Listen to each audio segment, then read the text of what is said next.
Bueno, buenas tardes acá a todas las personas que están en la sala. Vamos a dar inicio a la última mesa del tercer día y último del coloquio. En esta mesa nos van a acompañar Juliana Robles de la Pava y Santiago Arcila. Quien va a hablar en primer lugar es Juliana. Juliana es historiadora del arte, interesada en el arte latinoamericano, las humanidades ambientales y la teoría del arte.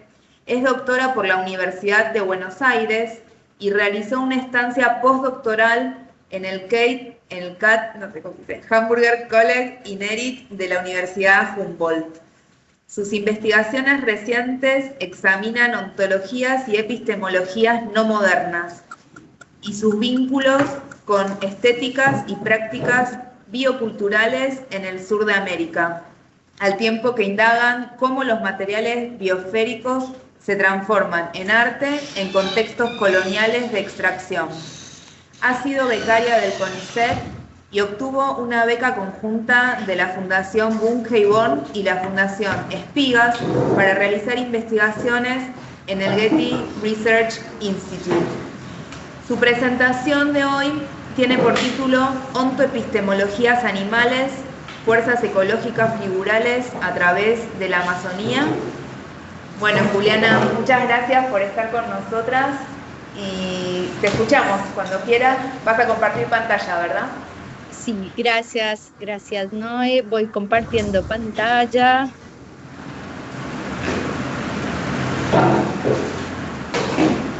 Ahí lo pueden ver bien. Perfecto. Genial.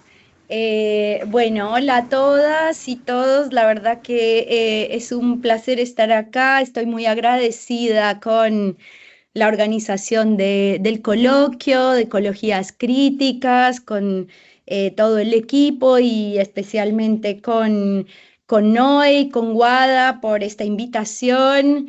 Desde hace años sigo su trabajo y bueno, siempre compartir espacios también de aprendizaje, para mí es muy importante, así que bueno, muchas gracias. Voy a leer para que, digamos, ajustarme un poco más al tiempo y luego tener el espacio para intercambio, pero algo que quería decir es que de alguna manera, ya estando en la última mesa, esta presentación creo que resuena con muchas de las cosas que se han venido discutiendo, ¿no? Ha aparecido en distintos momentos el perspectivismo y Viveiros de Castro, y bueno, acá también voy a iterar sobre esas cuestiones. Bueno. En su deslumbrante trabajo etnográfico sobre la poética chamánica de los Marubo en la Amazonía, el antropólogo Pedro Cesariño expone cómo la configuración de los códigos sensibles en muchas cosmologías amazónicas se trama a partir de una variación posicional que da lugar a una personificación generalizada de la cual los chamanes dan cuenta. Esta persona múltiple, para usar otro término de Cesariño, nos habla de una fuerza figural que pone en suspenso aquellos caracteres propios de la estética moderna de Occidente, atada sobre todo a las retóricas de la representación, la réplica y la presentación. Aquí hay como una resonancia, por supuesto, del perspectivismo, no sé, de Viveiros de Castro, de Tania Tolce Lima, de mucha etnografía amazónica, pero la particularidad de Cesariño es que él pone de relieve esta dimensión poética, ¿no? También porque es su objeto de estudio.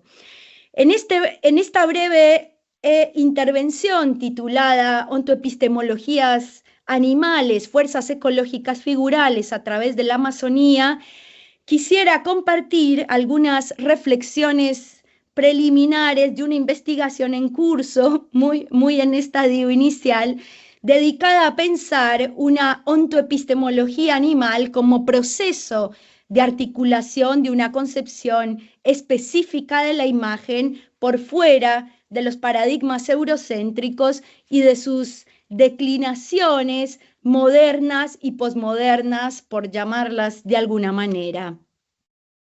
Es desde allí que mi interés hoy está en detenerme en la noción Yanomami de utopía, que ha sido convencionalmente traducida por imagen para a partir de ella trazar ciertas diferencias con la noción mucho más habitual de imagen en Occidente, aquella que los Yanomami denominan utupasí o piel de imagen.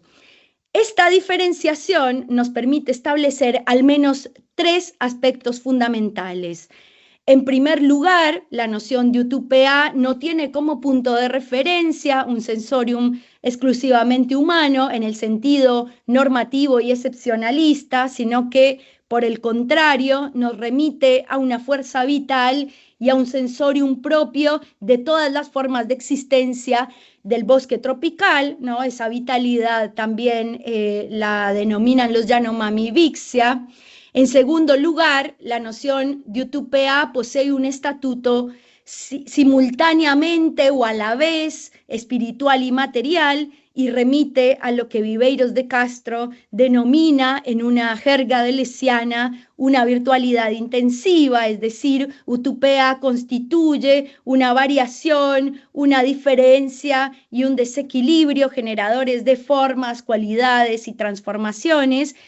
Y en tercer lugar, la noción de utopía requiere siempre de una labor de traducción entendida, siguiendo a Manuela Carneiro da Cunha, que es una antropóloga brasileña también que ha realizado mucho trabajo etnográfico en la Amazonía, como una práctica orientada a aprender los puntos de resonancia entre diversas expresiones o, en términos de Viveiros de Castro, una tarea chamánica que implica no perder de vista la diferencia escondida, o diríamos, como se ha discutido desde el primer día del coloquio, una opacidad en el interior de los homónimos engañosos que conectan, separan nuestra lengua y la de otras especies.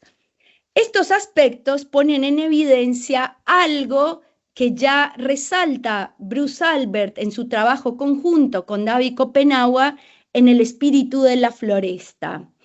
Allí el antropólogo advierte que el concepto Yanomami de utopía no puede reducirse a la noción de imagen como representación figurada de una realidad preexistente en algún sustrato, sino que por el contrario refiere al valor espectral de los seres desde un tiempo originario y a las condiciones de estos seres como lo que el autor denomina, siguiendo la concepción Yanomami, humanimal, una categoría que alude a los antiguos humanos con nombres de animales actualizada a través del trance chamánico.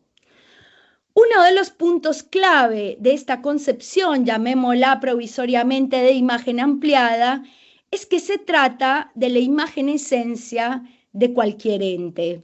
Pero entiéndase aquí que esencia no remite a una sustancia fija, sino a una red viva, vital, relacional, dinámica. Y en ese sentido hay un concepto fundamental en la cosmología Yanomami, que es el concepto de originari a, traducido con frecuencia como imagen, espíritu de la selva tierra, ¿no? De la floresta tierra. Se trata de una presencia espiritual y vital de la tierra más que de una entidad, diríamos, estática o sustancial.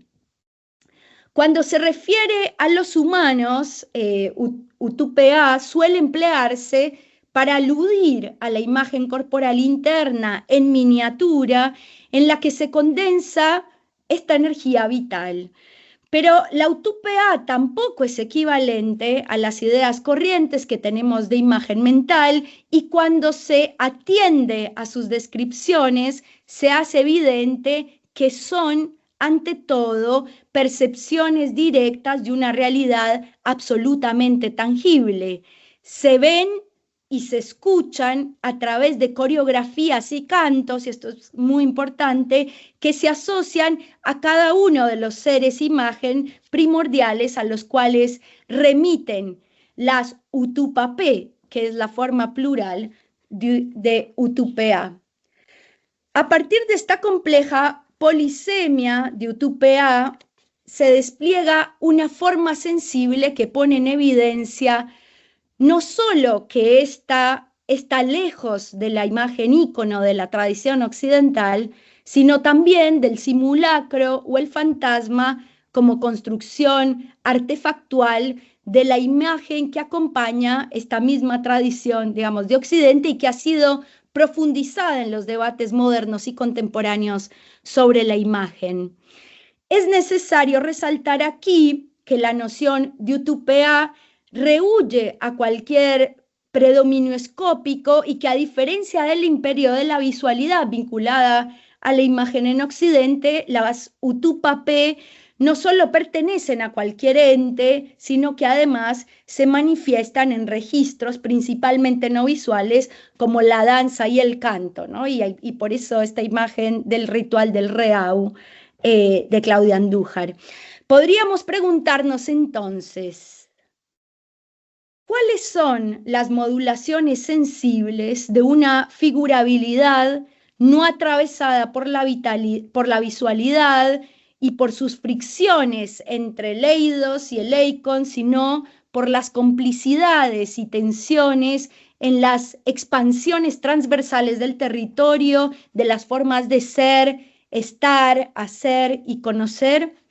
Eduardo Viveiros de Castro, en una indagación sobre la ontología de los espíritus amazónicos, en un texto que se llama La selva de cristal, es muy claro al señalar que para los Yanomami la imagen es no visible.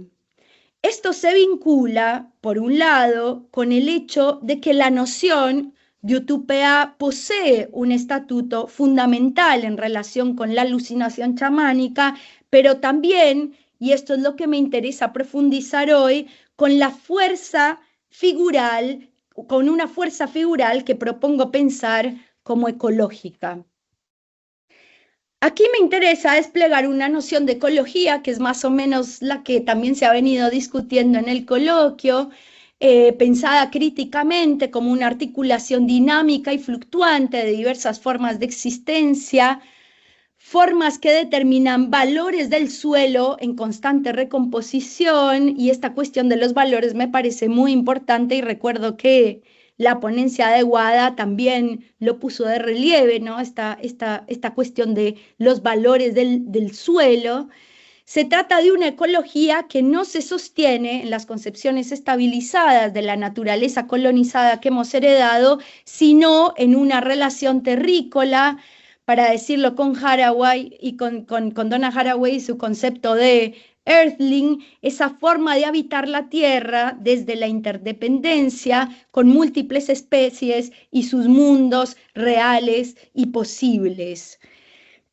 Esta perspectiva se asocia estrechamente con la territorialidad Yanomami, que es móvil y polivalente y que Bruce Albert ha caracterizado como una arquitectura donde se cruzan diversas líneas y caminos de geometrías variables. En este escenario, que podríamos pensar de fuerzas materiales dinámicas, multiespecíficas y espirituales, nunca regulares, se trama un enredo de formas de acción que nada tiene que ver con una idea estable, fija o idealizada de naturaleza o romantizada, sino que por el contrario nos enfrentamos a una forma de pensar la existencia y el conocimiento vinculada, en el caso particular de la cosmología Yanomami, a los ancestros animales, a los Yaroripé, antepasados primordiales antes de su transformación animal. Las Utupapé de los espíritus Shapiri son las imágenes de los animales que habitan la selva. Esto es justamente lo que señala Copenhague cuando nos habla de los espíritus Shapiri, y esto es algo que se reitera en distintos textos, pero principalmente en La caída del cielo.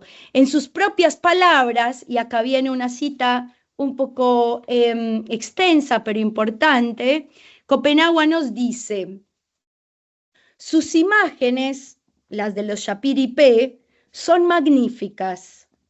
No piense que solamente existen unos cuantos. Los Yapiripé son verdaderamente muy numerosos. Nunca acaban de llegar hasta nosotros, incontables e interminables. Son las imágenes de los animales que habitan la selva. Son todas sus crías que bajan uno tras otro.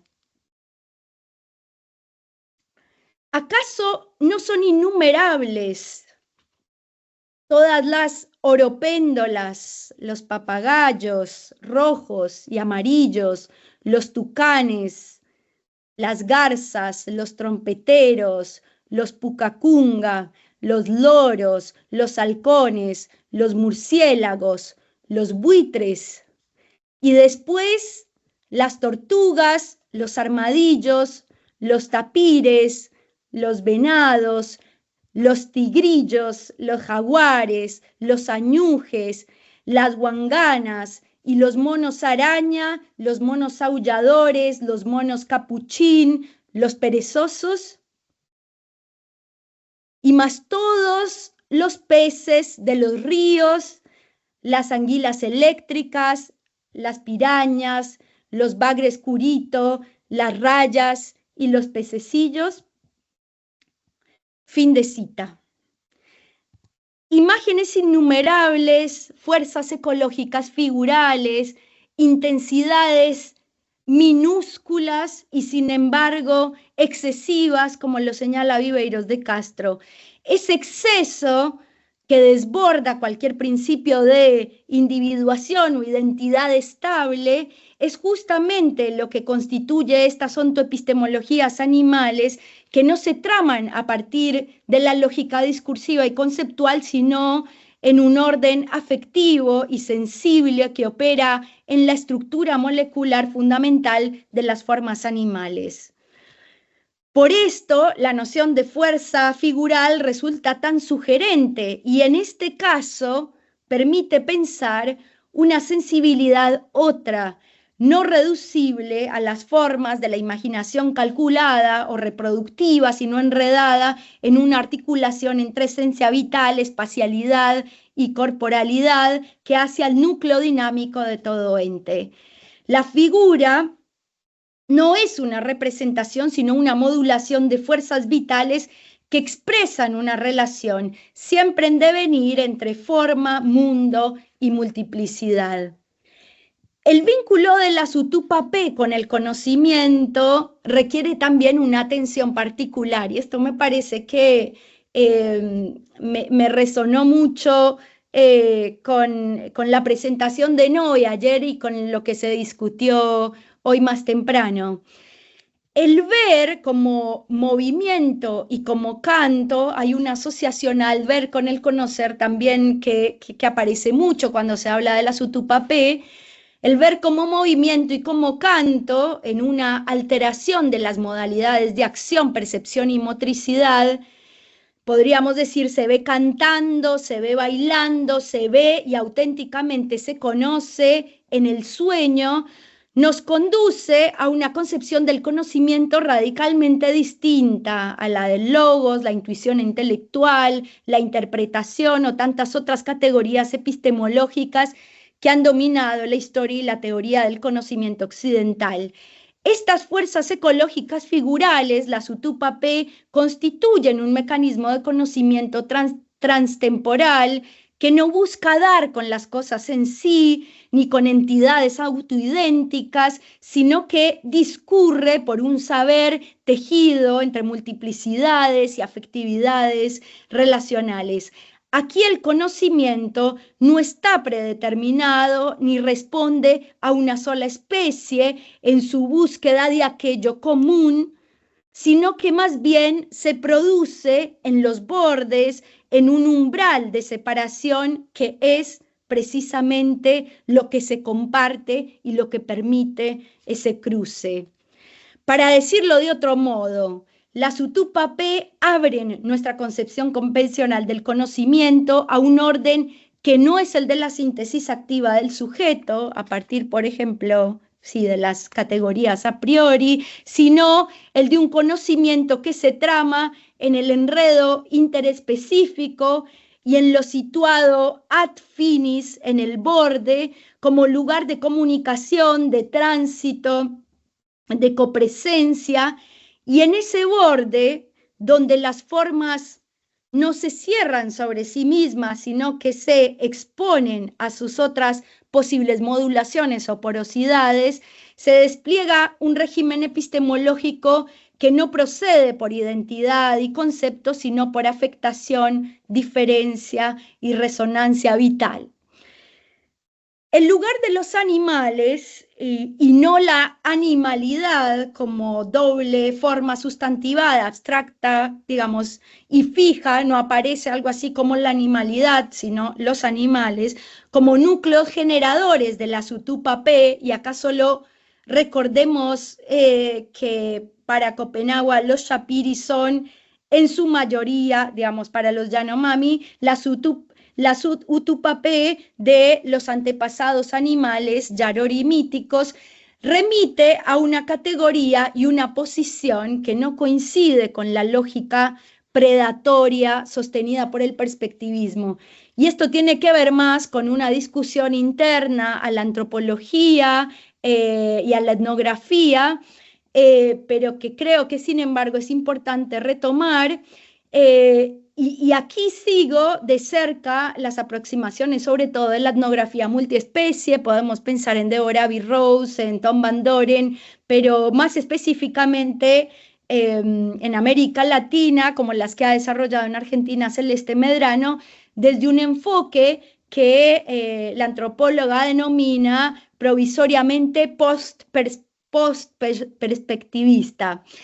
Este enfoque subraya que existen múltiples modalidades de interacción y afectación entre humanos y animales que no se reducen al antagonismo entre seres, que es un poco lo que aparece muchas veces en la lógica predatoria perspectivista, sino a modalidades en las que el cuidado, la cohabitación y la domesticidad, por ejemplo, adquieren un lugar central. En esta línea considero que podríamos incorporar también el lugar de la fuerza figural, ¿no?, para pensar estas afectaciones entre humanos y animales. Esta fuerza figural expone una artesanía articuladora de una territorialidad polivalente, ¿no? Esa idea de artesanía articuladora es de Juliana Fausto en la Cosmopolítica de los Animales, de una territorialidad polivalente, una territorialidad que no está dada de antemano, del mismo modo en que tampoco lo están las múltiples especies animales que se traman desde la óptica de la Utupapé. Hay aquí una resonancia con la concepción de antroposogénesis utilizada por Vincent Desprez, entre otros, y también con la noción humanimal de Bruce Albert, nociones en las que una lógica co-constitutiva e híbrida resulta decisiva. No obstante, y esto permanece, digamos, como una pregunta que tengo todavía abierta y no sé ahora cómo seguir, pero bueno, en el caso de la Utupapé, de los espíritus animales, insiste todavía una diferencia que se urde, ¿no? Una diferencia que no se clausura y que ahí estas nociones, ¿no?, de co-constitución y hibridez, bueno, no, creo que siguen siendo como en parte, nada, dicen mucho, pero para esto creo que hay algo que excede, ¿no?, en la cosmología Yanomami. O dicho de otro modo, y más bien como pregunta, esto que tengo abierto, no es precisamente en esa proliferación limítrofe, digamos, en términos de la limitrofía derridiana, entendida como multiplicación y desplazamiento continuo de los límites, y no en su fijación, donde la fuerza ecológica figural de la ontoepistemología animal Yanomami abre la posibilidad de otras extensiones impensadas, modos de relación y percepción que escapan a las capturas ontológicas y epistémicas propias de esta naturaleza colonizada y del capital. Simplemente, bueno, esto me salté una diapositiva, pero simplemente, y cierro con esto, señalando que la Sutupapé, con toda su densidad, complejidad y ambigüedad, nos ubican en el surgimiento de una narrativa otra de construcción de mundos, dispuesta a vérselas con aquello que acontece en el límite de las diferencias, en el borde. Pero esta diferenciación no tiene que ver necesariamente con una dinámica de especiación, sino con una suerte de energética disyuntiva que reenvía siempre a la complicación infinita de la tierra floresta, de la Urigi-A, ¿no? Que llamativamente, la Urigi-A es la tierra floresta, y que llamativamente fue creada por Omama, el demiurgo Yanomami, a través del dibujo. Copenhague nos lo explica diciendo que Omama creó, y cito, como los dibujos de las palabras de ustedes sobre una piel de imagen. Fin de cita. Y muchas gracias. Eso era todo.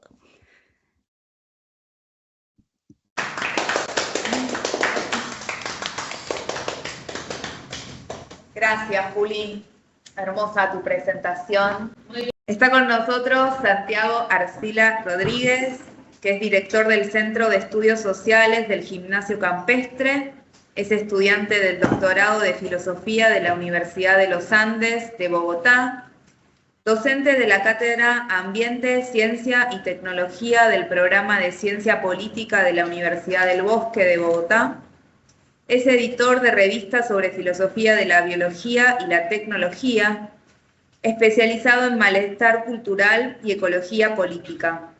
Tiene publicaciones sobre espectros de la guerra, percepción animal y cines no humanos. Colabora con redes internacionales como la Red Latinoamericana de Divulgación Científica y el Nodo de Investigación Creación Avia Yala. Y es miembro del colectivo y la editorial Otros Presentes. Y su presentación de hoy se llama Una ecología nocturna de pueblos titilantes. Bueno, muchas gracias. Muchas gracias a Guada, a Noelia, a todo el equipo de la organización del coloquio. Mi presentación entonces se titula Una ecología de pueblos titilantes. Puedes pasar a la siguiente. Sí, ya pasé. La idea, digamos, un poco de hoy que quisiera como compartirles es algunas notas iniciales para imaginar una ecología política de la noche centrada en el lazo entre humanos, animales y otros organismos, a partir de algunas facetas de la relación entre ciudad, luz y dominación. Y todo esto a partir de la película de Ana Vaz, esta artista y cineasta brasilera. La película se llama It is Night in America. Ese es un poco el recorrido que quiero proponerles. En la película, Ana Vaz lo que hace es filmar la ciudad de Brasilia como un territorio en juego entre perspectivas animales, donde se ponen en tensión frente a una mirada antropocéntrica de la ciudad. Digamos que el punto clave que me interesaría subrayar es esa tensión entre la expansión de la ciudad y el efecto que ésta tiene sobre la vida de otros seres, ¿no? De otros organismos, especialmente de animales. En la película, digamos, Ana Vaz filma desde la noche. Ese es el punto clave de la película que ahorita quisiera desarrollar. La noche aparece como un umbral en la que la cámara se convierte en un órgano sensorial capaz de registrar otro tipo de coexistencia precaria de especies expulsadas de su hábitat. Esa penumbra, digamos, recorre las avenidas. Podemos ver en la película animales desplazados como zorros, búhos, serpientes, osos hormigueros que deambulan entre el concreto y la luz artificial.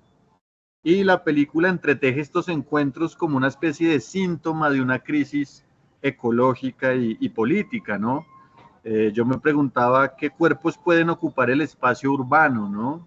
Qué formas de vida quedan relegadas a la invisibilidad, ¿no? Dentro de la ciudad.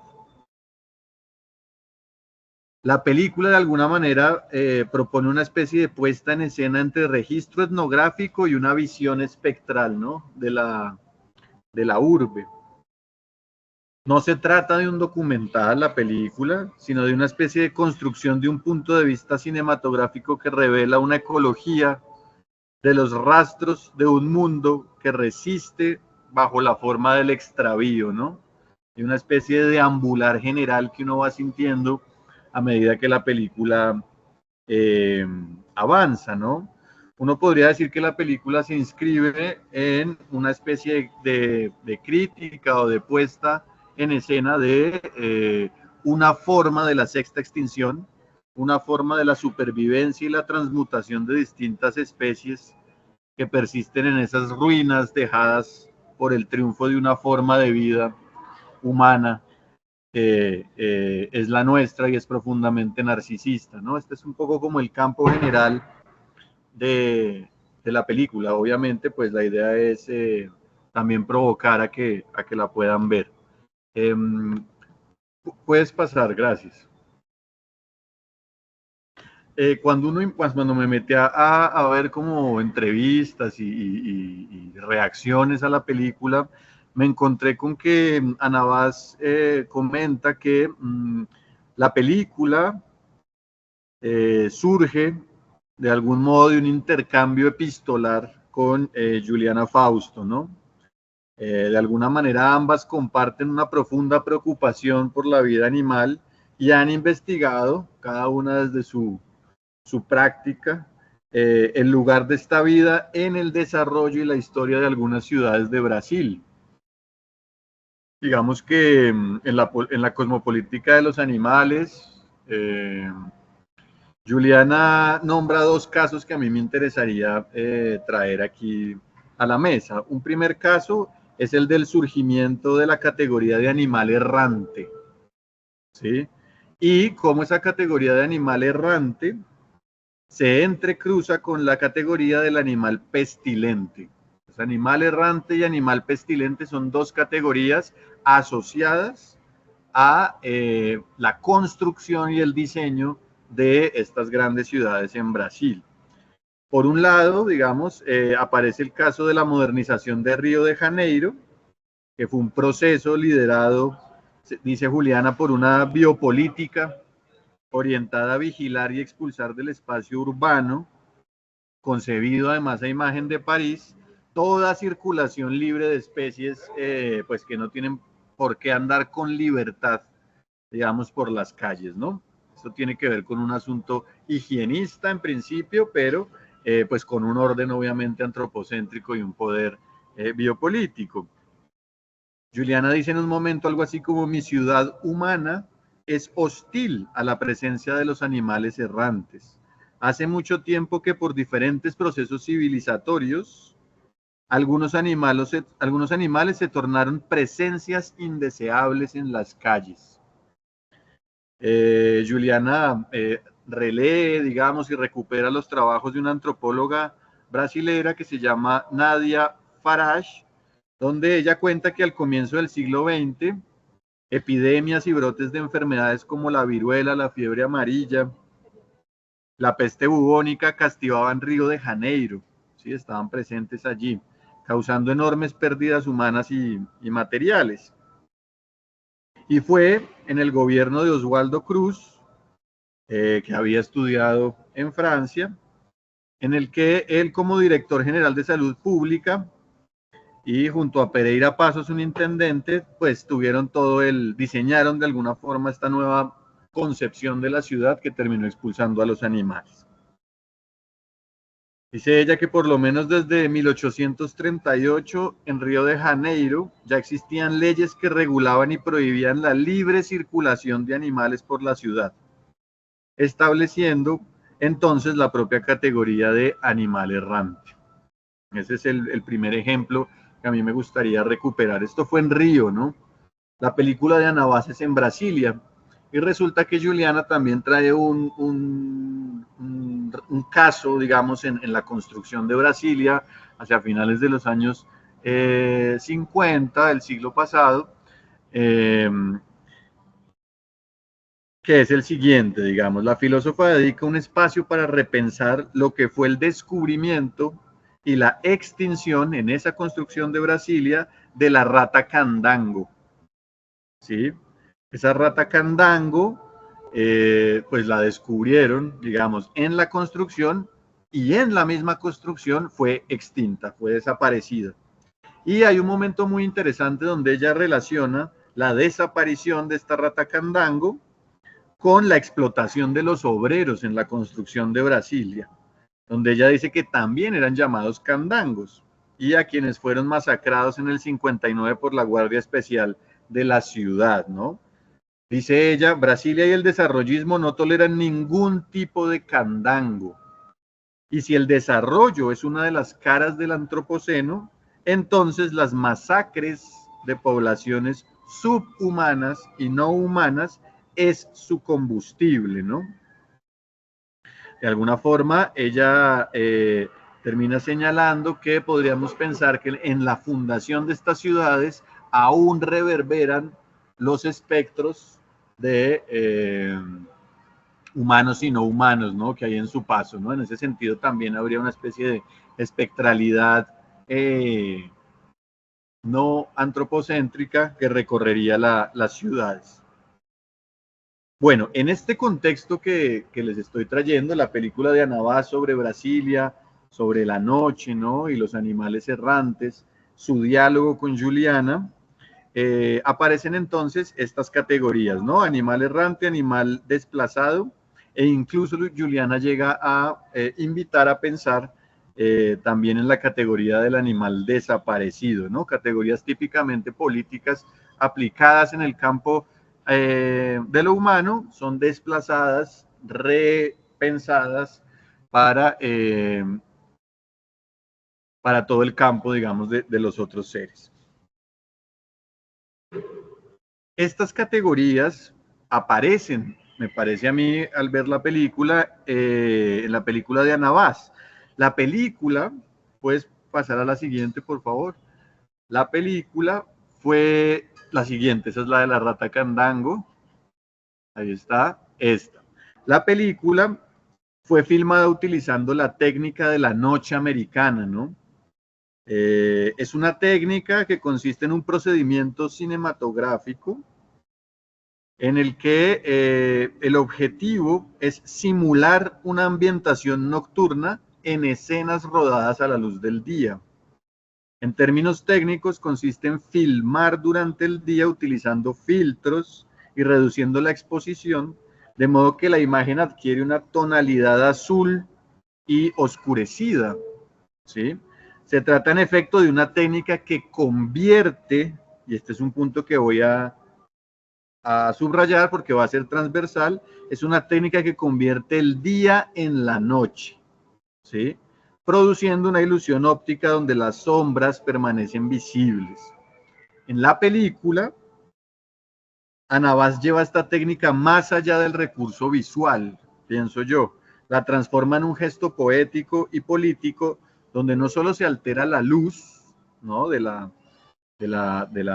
ciudad, sino también la percepción del mundo urbano, al abrir un espacio intermedio. Con ese gesto de transformar el día en la noche, se abre un espacio intermedio entre lo humano y lo no humano, ¿sí? Un espacio intermedio donde coexisten en un mismo plano sensorial, cada uno desfasándose, ¿no? Es como una especie de zona metamórfica, lo que se genera en ese momento a través de ese gesto, digamos, cinematográfico.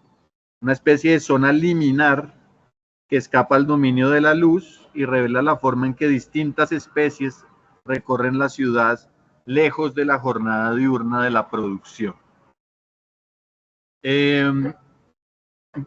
Quisiera compartirles ese fragmento que está ahí en esa diapositiva que Ana Base dice, digamos, asociado a su película. Es un fragmento muy lindo que dice lo siguiente, ¿no? Azul medianoche, las criaturas regresan a la ciudad, hacen sus nidos en los estacionamientos, glorifican la basura de los habitantes en una fiesta nocturna que escapa a la tiranía del sol.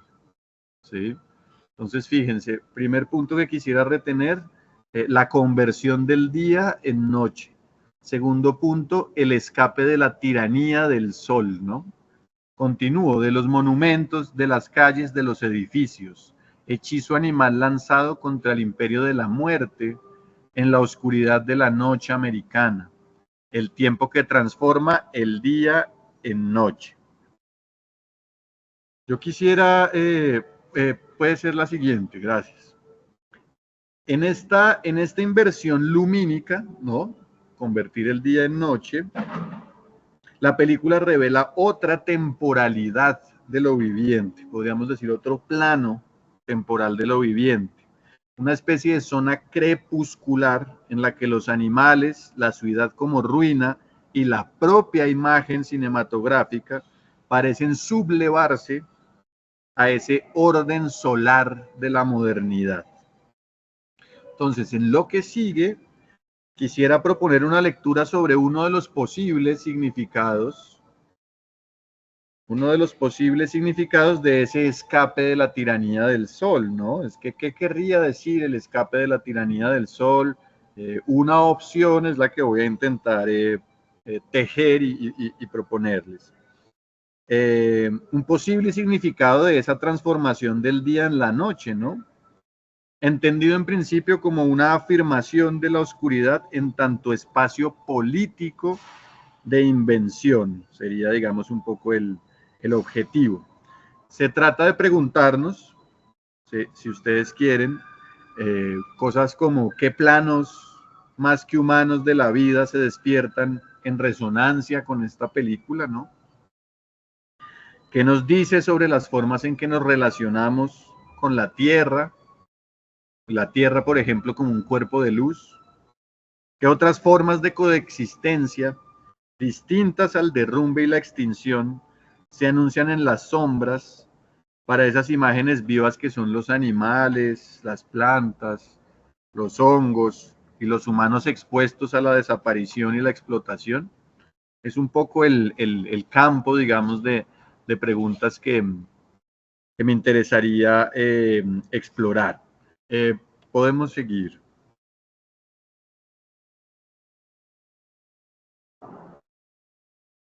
Bueno, lo primero que me gustaría decir es que uno podría pensar, ¿no?, en que esta transformación cinematográfica del día en la noche, es lo que hace la película, es una transformación que se da a partir de acompañar la vida de estos animales errantes, ¿no?, en la ciudad de Brasilia.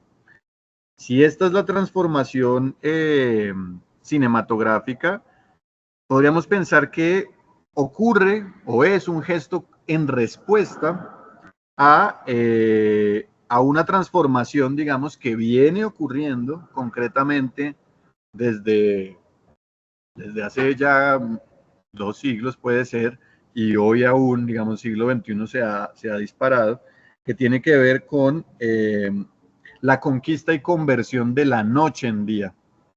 ¿Sí? Entonces, mientras la película transforma en día en noche, el capitalismo tardío tiene como objetivo la transformación de la noche en día, ¿no? Tal como muestra Jonathan Crary en El Mundo 24/7, este proyecto constituye o busca colonizar todos los espacios aún no transformados en espacios de mercado, teniendo como objetivo privilegiado la apropiación de la noche.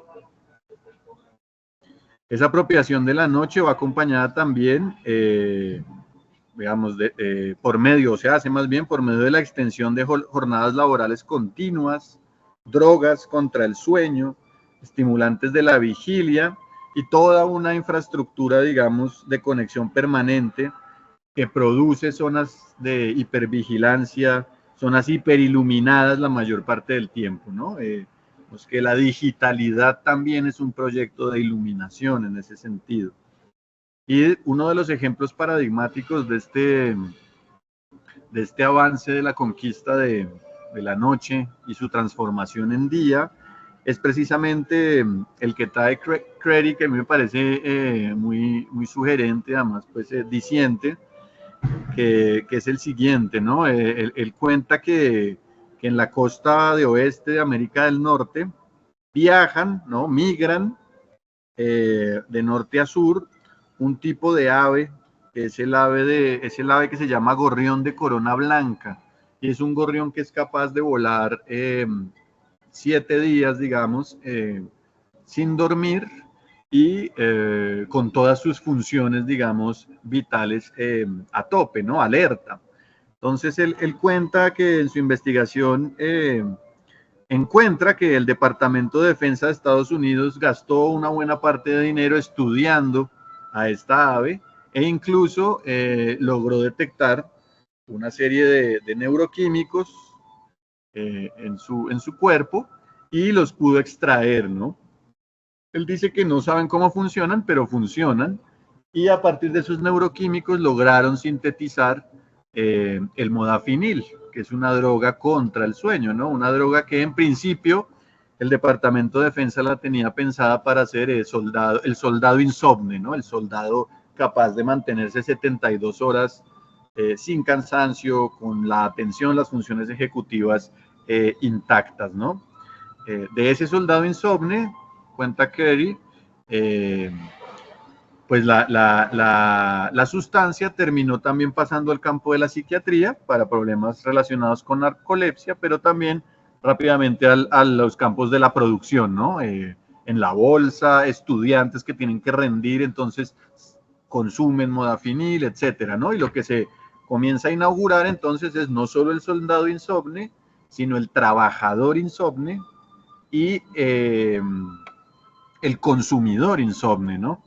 Esas serían las 3 categorías a las que de alguna forma estaría llevándonos esta conquista de la noche o esta transformación de la noche en día. Bien, esto que tiene que ver, digamos, con el despliegue de las sociedades de control, de la hipervigilancia, que tiene efectos, digamos, sobre nuestros sistemas nerviosos humanos, también tiene, esto ya no lo dice Jonathan Crary, pero también tiene efectos sobre la vida, la hiperiluminación tiene efectos sobre la vida de distintos organismos. Podemos pasar. En este libro, por ejemplo, que se llama El Manifiesto por la Oscuridad, escrito por Johann Eklof. Eklof es un científico experto en murciélagos, es un científico experto en ecología nocturna y contaminación lumínica. Aparece que un alto porcentaje de la muerte de los insectos en el mundo, por ejemplo, que es un dato más o menos divulgado, tiene que ver con la luz artificial, ¿no? La luz de las ciudades. Sin insectos, buena parte de los ecosistemas no pueden sostenerse. En el manifiesto, Eklof señala que algunos individuos de especies que se han acostumbrado a vivir junto a nosotros, cuando enferman, prolongan su actividad diaria debido a la ubicuidad luminosa. Y como consecuencia, los patógenos que cargan empiezan también a distribuirse, ¿no? También afecta, digamos, el comportamiento etológico de los animales. En el libro también encontramos cómo la luz artificial afecta los hábitos reproductivos de insectos y mamíferos, ¿no? Él trae un caso de una especie por allá en Australia que parece un canguro, Wallaby se llama, y cuenta cómo los ciclos, digamos, de reproducción, de gestación, de parto de estos mamíferos se han visto afectados porque en las zonas donde ellos viven, que son unas zonas costeras, hay unas bases militares con unos reflectores muy potentes que en porcentajes amplios han desplazado, digamos, el ciclo de la reproducción. Entonces, en condiciones no artificiales de luz, estos wallabies tenían a sus bebés cuando en el periodo de las estaciones germinaban los alimentos y había una cosa como más idónea para los recién nacidos. Pero con la luz están teniendo los bebés antes y el alimento no está. O sea, hay toda una desregulación ecológica que él se encarga ahí de explorar muy bien. Entonces, con esto simplemente quería resaltar en que la transformación de la noche en día no afecta solo a los humanos, sino también biológica y etológicamente a los animales. Podemos continuar. Bueno, si el ejemplo paradigmático de la tiranía del sol o de la tiranía solar del capitalismo 24/7 es la del soldado, el consumidor y el trabajador insomne, podríamos también traer a la mesa un ejemplo que podríamos pensar como su reverso, ¿no? Y es el caso de los indios insomnes, ¿no? Yo vi una conferencia que hizo Lucrecia Martel en el Museo Malva el año pasado, donde ella decía algo así como que decía que había leído una serie de crónicas donde se narraba la situación de la población de amerindios, digamos, en el siglo XVI en las ciudades mineras de América del Sur. Y dice ella, a cualquier hora de la noche que se camine, esto lo encontró en su lectura de las crónicas, a cualquier hora de la noche que se camine por la ciudad, uno puede cruzarse con indios insomnes, que caminan sin rumbo, que no pueden dormir porque el mundo que comprendían se ha hecho pedazos. ¿Sí? En otra entrevista ella dice, el mundo en el que creían, el que los organizaba, el que les permitía sobrevivir, había colapsado. Sus horas de vigilia, dice ella, sus mejores horas estaban ahora transformadas en trabajo para los otros. Y las cosas en las que creían, las más sagradas, habían sido derribadas, destruidas. Dice ella, pienso que es un poco lo que nos está pasando.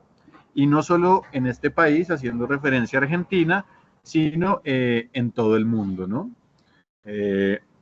Y traigo otra idea que ella dice en otra tercera entrevista, dice, uno tiene asociada la conquista a una cuestión bélica, a masacres, pero hay un elemento cognitivo, espiritual, donde el mundo que vos tenías más o menos ordenado de una manera, de repente se revela impotente para resistir ese embate, ¿no? Los dioses, los espíritus han sido humillados y hay un momento en el que queda simplemente el deambular sin orientación, ¿no?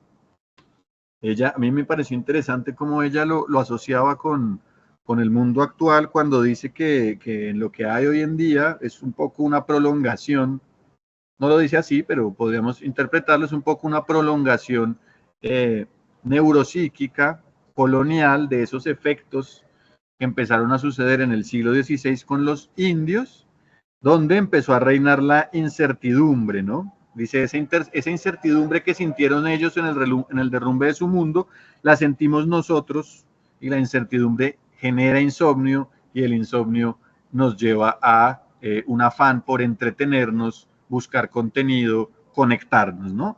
Entonces es como un diagnóstico ahí interesante. Entonces, animales, sujetos contemporáneos e historia colonial han sido afectados un poco por este proyecto solar de la modernidad, ¿no?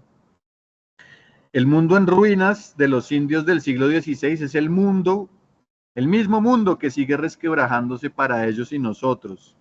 Ya Stigler y Sloterdijk en una conversación célebre coincidían en que hoy más que nunca se necesitan gestos y estrategias para orientarse en un mundo en emergencia climática y dominación tecnológica, ¿no? Podríamos pensar también, podemos pasar a la siguiente, para la mayoría, digamos, de los pueblos indígenas, por lo menos en nuestro continente, como ha mostrado Eduardo Kohn, como mostró, ya Juliana nos lo indicó de cierta forma cuando hablaba de los Yanomami, como lo muestra Hanna Limulya con su etnografía de los sueños, por ejemplo, Yanomamis. La oscuridad de la noche es precisamente un lugar privilegiado en el que se entra en conversación con la ecología de otros territorios, ¿no? En la oscuridad, en el sueño, en el mundo onírico, se abre una comunicación entre pueblos de distintos reinos, ¿no? ¿Qué pasa cuando esa comunicación no puede darse debido a esa iluminación tiránica y solar que afecta la vida animal, su sistema nervioso, la vida humana, su sistema nervioso, las formas de vida de otros pueblos, digamos, con los que compartimos, cuáles son finalmente los chances de una cosmopolítica, ¿no? Si el sol comienza a expandirse de esa forma, ¿no? ¿Qué sentido tienen hoy, digamos, los sueños para las personas occidentales, ¿no? Era el sueño el medio a través del cual se hacía para los chamanes esta comunicación, digamos, diplomática.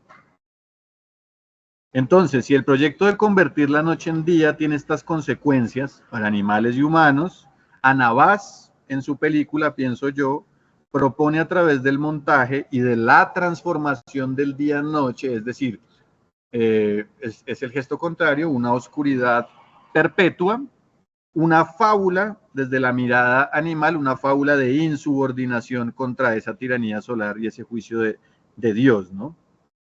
Esto me hace pensar, ya acercándome hacia el final de lo que quería compartirles hoy, podemos pasar la diapositiva.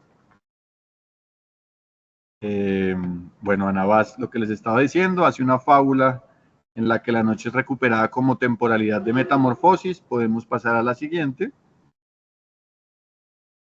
Esto me hace pensar en que quizás los animales envueltos en la oscuridad expresan una suerte de potencias titilantes de orden político, ¿sí?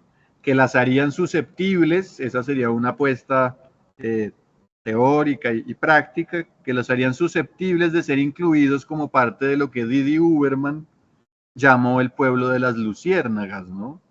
El pueblo de quienes resisten, inventan y sobreviven en un mundo de hipervigilancia lumínica, lejos de los faroles del poder, ¿sí?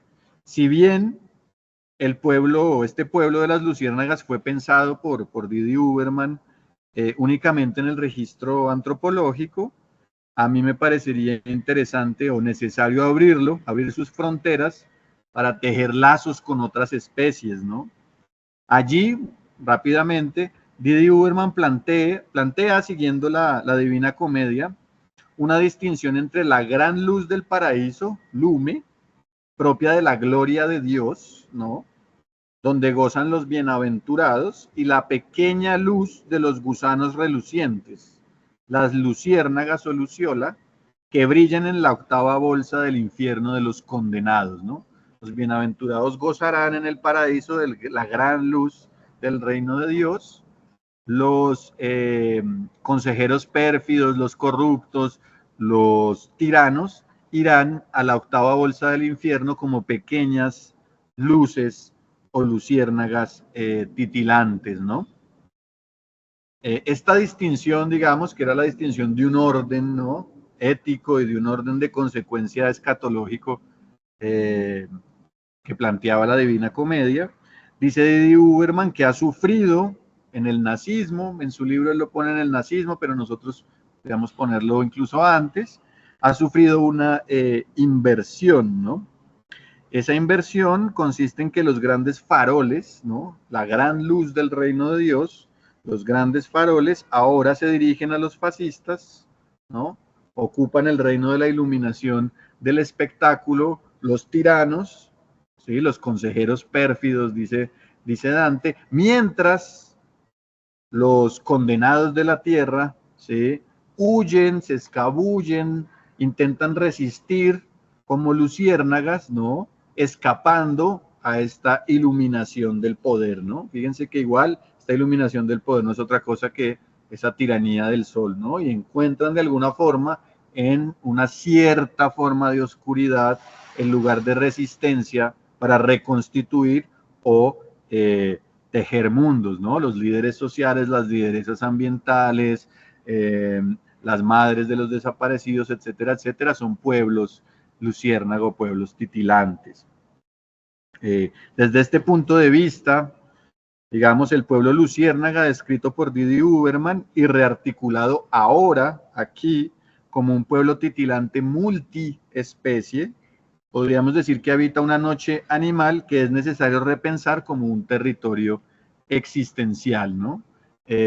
No es una propuesta fotofóbica, ¿no? No es adiós la luz y la iluminación o el aspecto solar, sino habría que repensar, ¿no? ¿Qué significaría una ecología del claroscuro, entendiendo por claroscuro una cosa del reparto igual del derecho a existir, del derecho a transitar, de la libertad, etcétera, etcétera, en un sentido, digamos, amplio. Podemos pasar. Bueno, ahí está lo de que sufrió una inversión en el nazismo, creo que ya lo dije, podemos pasar. Este es el pueblo luciérnaga, titilante y multiespecie, ¿no? Ahí está un poco mejor la idea. Rearticulado ahora como pueblo multiespecie, habita una noche animal. Es necesario pensar como territorio existencial a partir del cual disputar el reparto sensible y el dominio del claroscuro en espacios mediáticos de la atención. Ese sería el punto central. Bueno, para finalizar, podemos seguir. Me gustaría recordar lo siguiente. La tarea, digamos, sería pensar cómo componer territorios existenciales interespecie o pueblos luciérnaga interespecie, ¿no? Anat Singh nos dice una cosa muy, muy bella, ¿no? No debemos limitarnos al análisis de una criatura cada vez, ¿no? Al momento de hacer ecología, ¿no? Ni siquiera a la de una relación entre varias de ellas, sino que debemos atender a agrupamientos de formas de ser. Y esos agrupamientos de formas de ser, ella los llama conjuntos polifónicos, ¿no? Los conjuntos polifónicos o conjuntos titilantes, ¿no? De una polifonía titilante en la oscuridad, ¿no? Cómo construir esos conjuntos polifónicos, ¿no? Estos conjuntos son agrupamientos de diversos ritmos que surgen como resultado de diversos proyectos de creación de mundo, ¿no? Es casi como repensar o hacer una especie como de permitir de alguna manera un contagio virulento de esas formas prácticas de cosmopolítica, por ejemplo, amerindia de la noche, en el mundo también moderno, ¿no? Como parasitarlo o canibalizarlo, ¿no? No para hacer un calco o una mímesis, sino para hacer, digamos, alianzas contra natura, podría ser.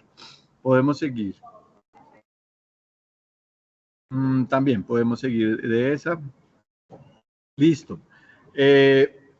Ya para finalizar, digamos, en estas alianzas contra natura, me gustaría volver a Juliana Fausto cuando, siguiendo a Deleuze, subraya que los artistas, Ana Vaz, por ejemplo, invocan siempre pueblos que faltan, ¿no?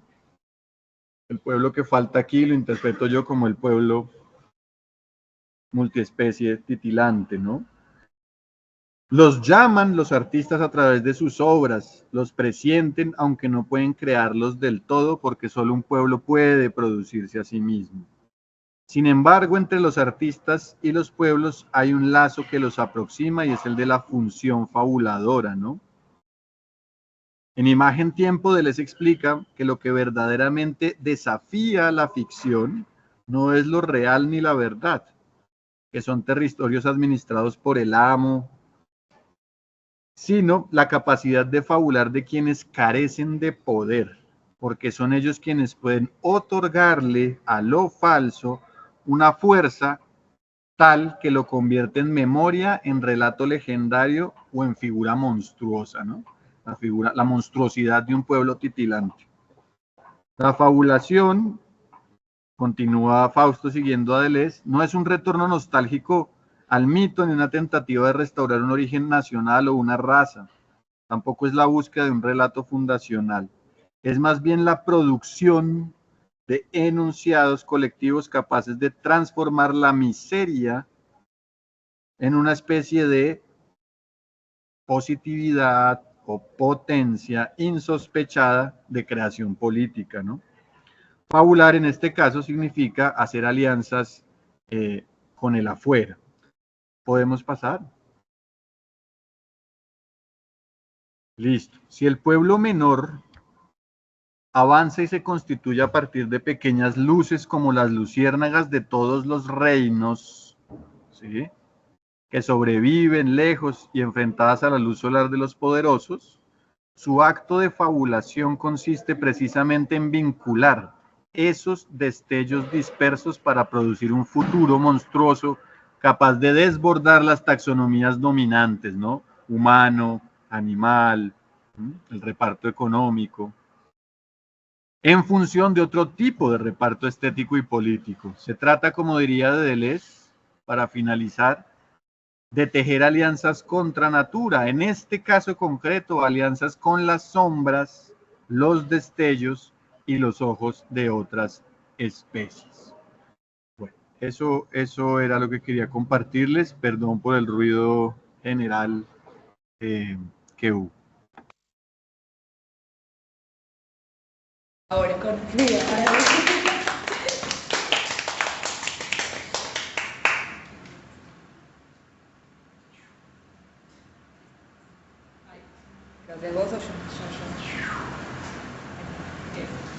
Gracias, Santi. Bueno, Santi, Juliana, hermosas sus presentaciones, muy conectadas por otro lado. Y ahora, bueno, vamos a abrir el espacio de preguntas y de conversación. ¿Quieres empezar alguna? Si empiezo yo. ¿Alguno quiere? Yo tendría que hablar un poquito más. Sí. Pero bueno, empiezo. Santiago, muchas gracias por tu presentación. Un poco, es una pregunta muy sobre la mesa, digamos, sin quizás, pero digamos que de alguna manera me interpeló mucho bueno, en tu ponencia, esto que mencionás al final, esta idea de fabulación, para imaginar, digamos, ese otro pueblo, esa otra manera de articular, esa otra manera de pensar lo colectivo. No sabría muy bien en qué términos enunciarlo, pero bueno, me interpeló sobre todo pensando en la actualidad o la relevancia o la fuerza de esas propuestas hoy en día, donde precisamente, hablando por lo menos desde Argentina, lo que encontramos es precisamente un ataque fuerte y sostenido contra los últimos vestigios, ¿no?, que quedan de esta nación, por decir de alguna forma, en términos de sus instituciones, sus acuerdos básicos, sus consensos construidos después de la recuperación de la democracia. Y bueno, y teniendo en cuenta que hoy precisamente, en el corte estaba leyendo, se publicó la nueva doctrina de seguridad de los Estados Unidos, para los próximos años. El capítulo más largo es sobre América Latina, precisamente, ¿no? O sea, más inclusive que el capítulo sobre el Pacífico, sobre Europa, sobre África. El principal capítulo es sobre América Latina. Y bueno, estábamos charlando con Lili sobre esto, y nos resonó un comentario que hizo hace unos días Scott Bessent, el secretario del Tesoro estadounidense, donde de alguna manera reivindicaba que la nueva política hemisférica de los Estados Unidos, en este caso, no iba a ser con balas, ¿no? O sea, se iban a ahorrar las balas que en otro momento hubo que disparar. Entonces, un poco lo que me preguntaba es si quizás en contra de todas estas lecturas que son un poco herederas del postestructuralismo y por ahí cierta recusación a la idea sobre todo de Estado-Nación, ¿sí? Si es posible separar, ¿no?, esa conjunción entre Estado y Nación para volver a pensar de alguna manera la figura de nación en Latinoamérica, pero precisamente como este espacio que permita recuperar algo de esos vínculos institucionales, identitarios, porque somos nosotros los indios que merodean en la noche o sea, nosotros somos esos indios insomnes que estamos perdiendo todo tipo de estructura en lo que sostiene nuestra vida. Entonces la pregunta sería, bueno, ¿de qué manera o si te parece que de alguna manera es posible un nuevo sentido, una nueva articulación de la idea de nación, quizás quitándole, ¿no?, esa carga con la que ha sido leída previamente? Por ahí es otro concepto, pero digamos, ¿dónde estaría o a qué podríamos aferrarnos para salir de ese estado de insomnio, ¿no? Entonces veo un poco, o sea, sobre todo en el contexto de lo que se está viendo en Argentina con el gobierno de Milei, que por ahí es como, creo que tendría que ser visto muy de cerca por el resto de Latinoamérica, digamos, un proyecto que ya no es neoliberal, sino que es un extremismo del liberalismo que no hay antecedente.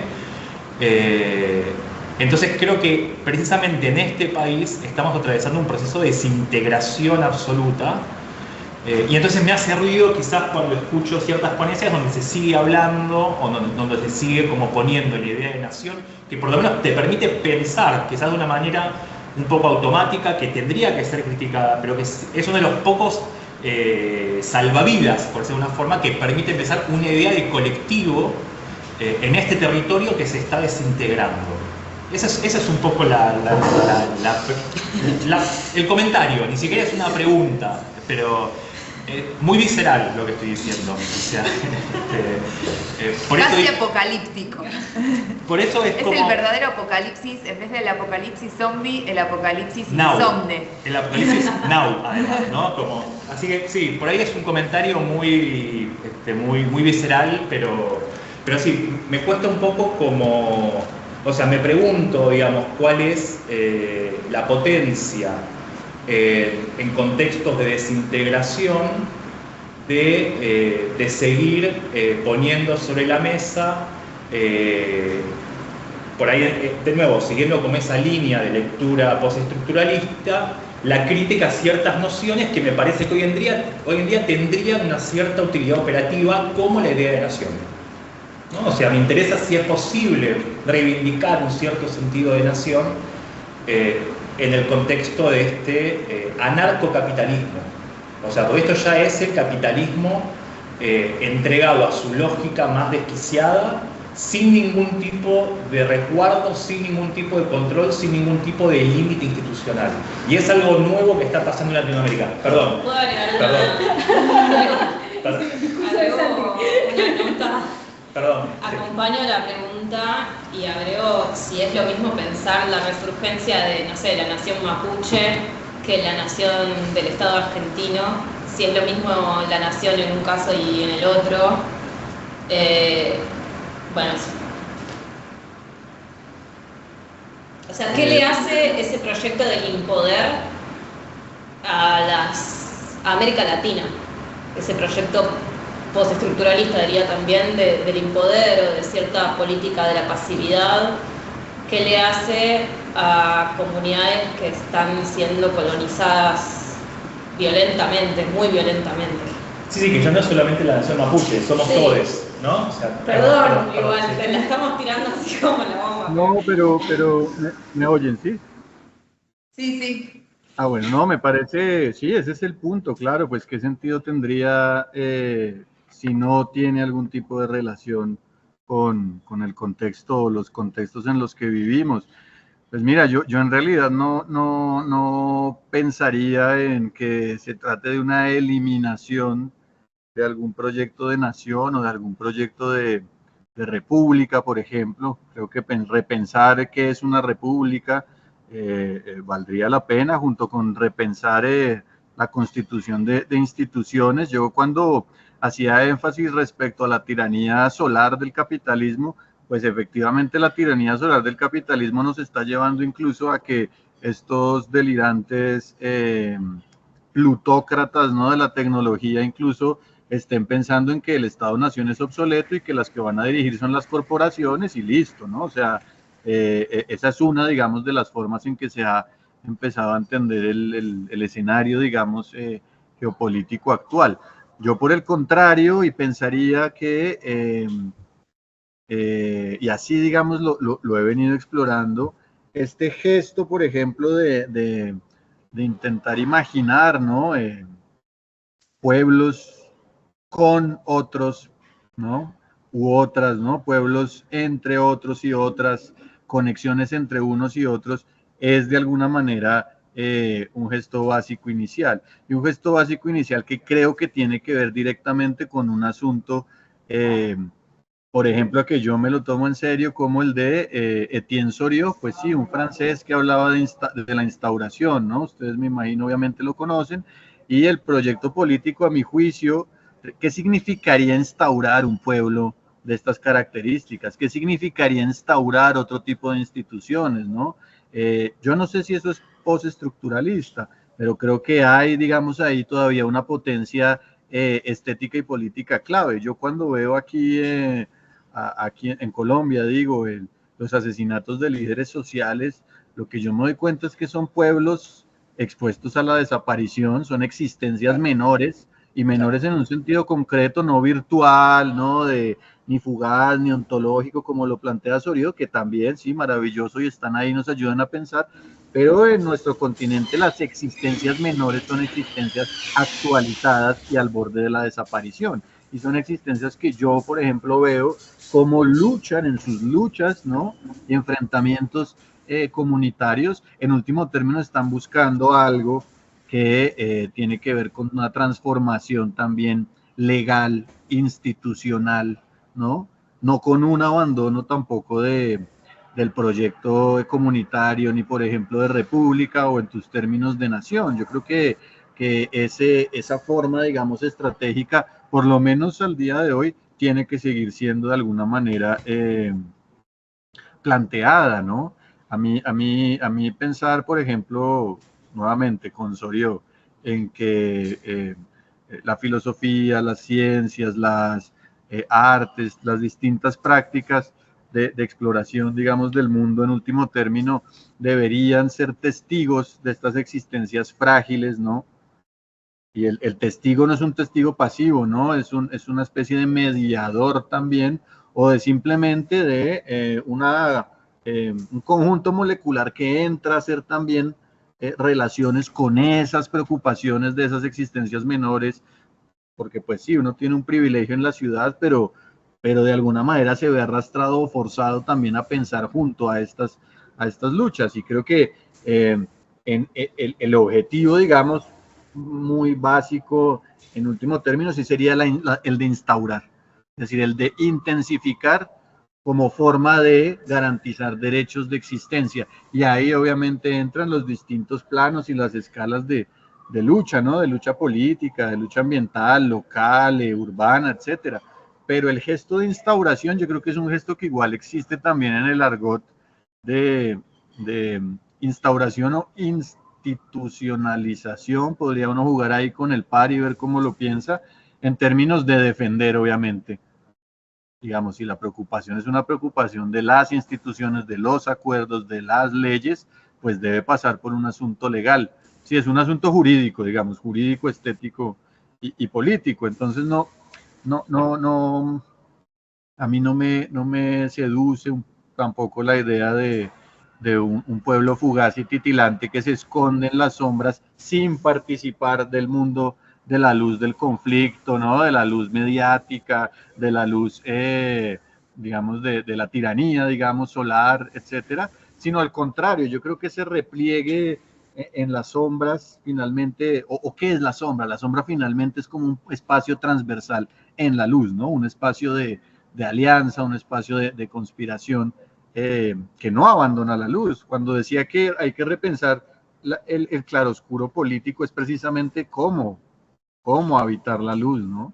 Y entre ese cómo habitar la luz, pues definitivamente es cómo ocupar las redes sociales, cómo ocupar el espacio público, cómo ocupar las instituciones, ¿no? Entonces yo me sentiría tentado a ir un poco hacia allá, por lo menos en las circunstancias que tú explicas, digamos, que en las que están ustedes y en las que está amenazada hoy América Latina con lo que dices de la doctrina de seguridad, ¿no? Pero bueno, no sé si esto responde. Bueno, yo primero quiero agradecerles a ambos porque, bueno, las dos presentaciones me interpelaron un montón, me encanta el laburo que hacen, entonces también hay algo como, bueno, que me toca más personalmente.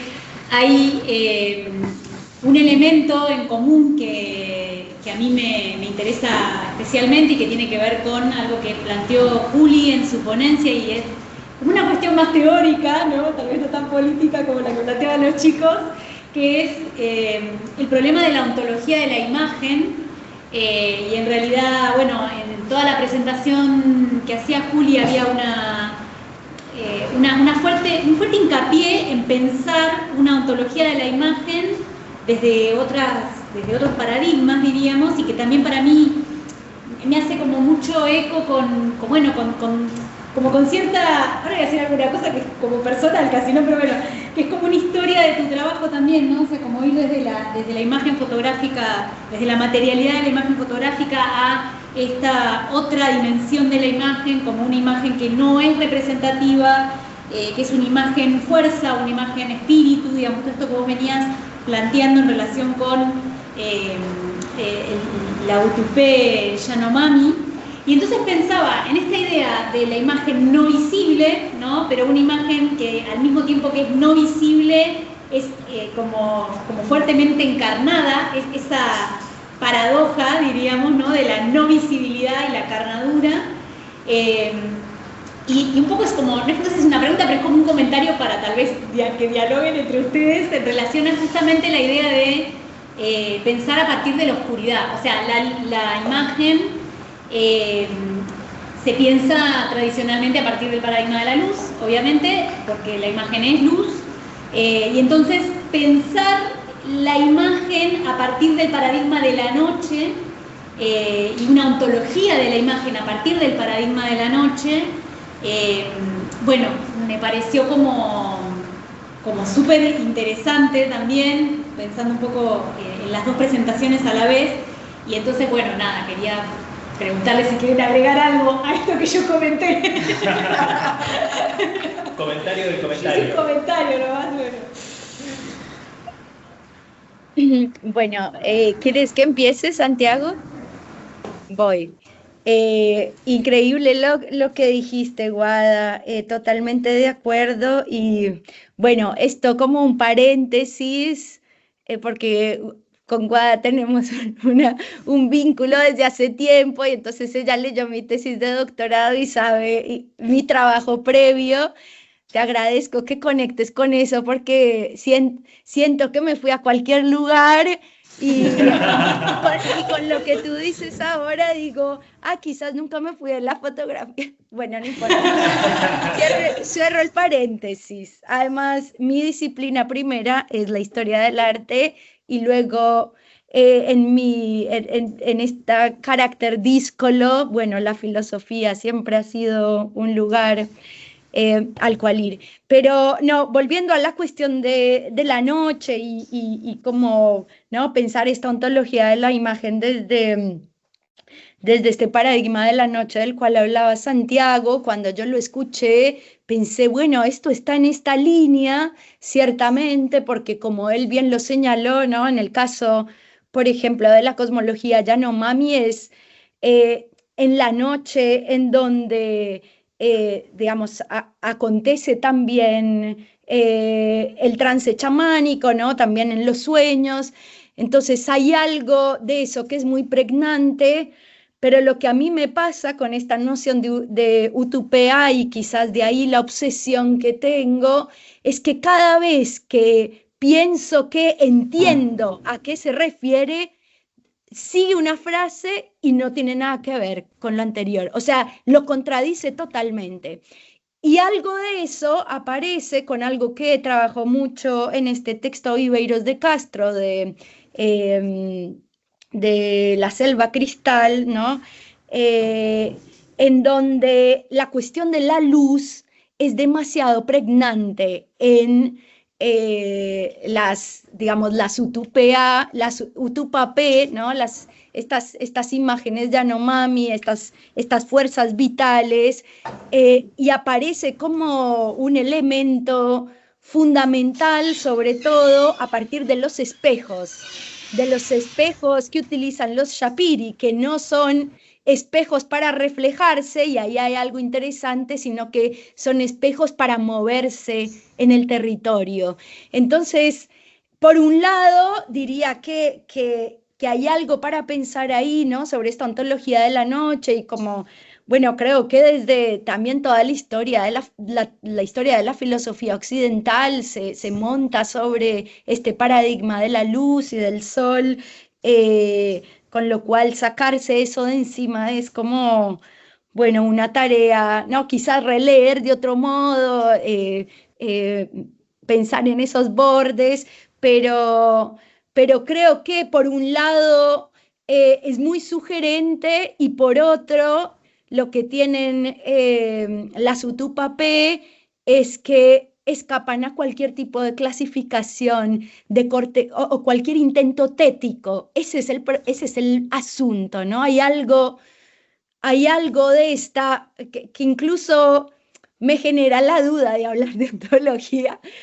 Es como necesitamos repensar el lenguaje, y de ahí la importancia de volver sobre estas otras palabras, porque el tema de la traducción de los términos Yanomami, por ejemplo, la noción de lo animal, la noción de conocimiento, no hay algo que refiera a eso. Y cuando se habla de conocimiento, aparecen las utupapé y, bueno, como estos lugares de indecidibles que creo que generan un gran desafío, y que todavía la verdad es que no sé cómo entrar. O sea, vieron esta idea de que escribimos sin estar seguras y seguros de lo que estamos escribiendo, pero las cosas van, y bueno, hay también un proceso ahí, porque creo que sí, definitivamente las categorías, o pensar otra economía de juego con esas categorías, no sé. No sé si respondí a algo, pero quizás también dialoga mucho con lo que planteaba Santiago, y creo que tiene que ver también con una cuestión política, ¿no? Que venimos poniendo sobre, digamos, en discusión en todo el coloquio, y que siempre insiste. Eso.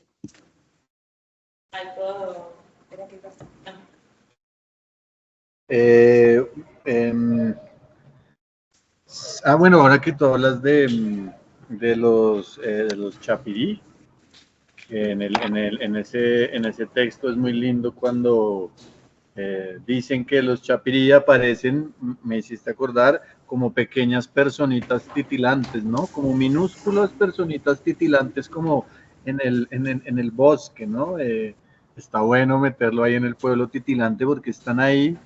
Eso por un lado. Lo otro que del espejo también me hace pensar que otra dificultad es que uno nunca ve el espejo, ¿no? O sea, uno siempre ve el reflejo, pero el espejo nunca no está, ¿no? Nunca aparece, o sea, a menos que caiga toda la oscuridad, pero tampoco entonces lo ves, ¿no? O sea, la materia o la materia reflectiva, no sé, no está, ¿no? Entonces también es, tampoco es que sea luz, ¿no? Puramente luz, ¿no? Donde van ellos recorriendo la selva, ¿no? Es como una interpelación, sí, al orden, ¿no? De o oscuro o iluminado, ¿no? Es el único campo de movimiento. La relación de la imagen con la noche, yo de alguna manera también la había empezado a explorar a partir de un trabajo sobre lo onírico, sobre todo, ¿no? Y pensar lo onírico como una especie de, que no es original, pero me parece interesante, de experiencia de un cine sin pantalla, ¿no? Sin tela, ¿no? O el cine, o la pantalla, pues es el cerebro, dice Deleuze, pero está ahí, ¿no? Son como esquirlas de la noche que le hacen algo cuando cerramos los ojos, ¿no? Y de alguna manera en la noche las imágenes asubjetivas, impersonales, son las que toman cuerpo en el cerebro, ¿no? Es esa idea también bonita de estar poblado por un montón de imágenes que tienen vida propia y van teniendo sus lógicas de montaje, ¿no? De coagulación debajo, cuando uno tiene los párpados pues cerrados, ¿no?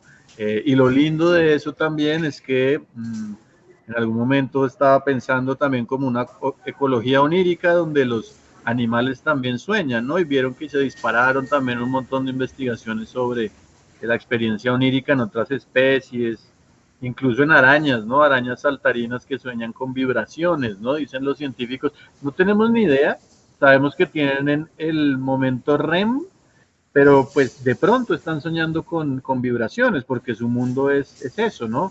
Tensar la tela de araña. Pero había una científica del Max Planck que decía, pero esa pregunta ya se la dejamos a los artistas, ¿no? Ellos ya verán qué nos pueden decir sobre eso. Nosotros es prudente, ¿no? Pero esa relación como más neurobiológica, como de la imagen, yo pensaría que con la noche podría empezar a pensarse desde ahí, ¿no? Yo luego pienso también en la noche como ese sin fondo, ¿no? O ese caos en el que se sumerge el artista, la científica, la filósofa, ¿no? Y extrae de allí también, ¿no? Hay una condición como de no visibilidad, de apnea, de donde se sale de sombras, ¿no? De sombras. Y ya si uno se pone más existencial, pues no había noche, venimos de una noche y vamos para otra noche, ¿no? Entonces igual hay algo ahí, ¿no? Inquietante en la penumbra. Pero no sabría más, no sé, no estoy aquí bestializando.